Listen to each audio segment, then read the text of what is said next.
My name is Andrew Sinowick. I'm a guitarist in Los Angeles and been here about 20 years actually. I've worked for people like Lil Nas X, The Who, Alanis Morissette, Seal, and I've played on a bunch of movie sessions and TV stuff. Stuff like Frozen, Coco, The Simpsons, Cobra Kai. And then I have my own band where I play instrumental guitar music for people that don't like instrumental guitar music. It's kind of like bluesy, blues rock kind of stuff. I have a new album called Fun, and for most of the record I play a Les Paul style guitar. It's actually hollow and it gets a lot of sounds. I kind of prefer to play stuff that's a little bit left of center because I find that like if I play a Strat, sometimes I have Stevie Ray Vaughan comes and sits on my shoulder and he goes, yeah, you should play like me. You know, so I kind of look for stuff that's not exactly in the box. It's a little bit outside the box. My first guitar was a Yamaha classical guitar and the strings were about that high off the fretboard.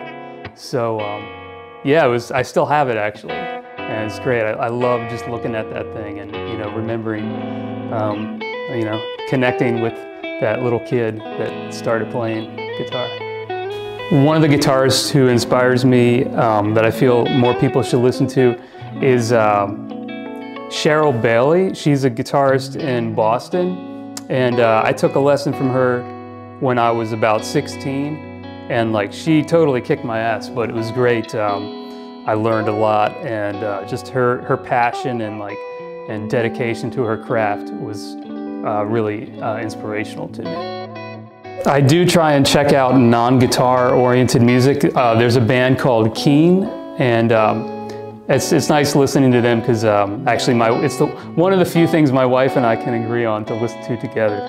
And it's cool because they use keyboards kind of layered and overdubbed in a way that you would traditionally hear guitars layered. So it's cool to take inspiration from you know, other sources.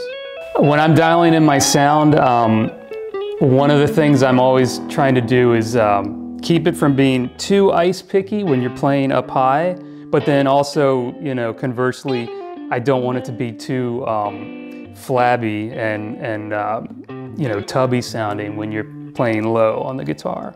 So usually that means just dialing in more mid-range than you think you might need.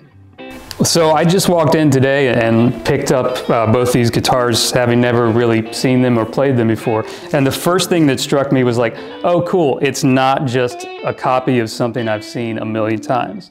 And you know, again, I kind of prefer that because like, you know, if I'm playing a Les Paul, there's still that little Jimmy Page on my shoulder, you know, that's like whispering in my ear, like, you know, you'll never be as good as Jimmy Page, versus like, you know, when I play a guitar like this or that one, I'm kind of, there's no like preconceived notion as to what it should sound like when I play.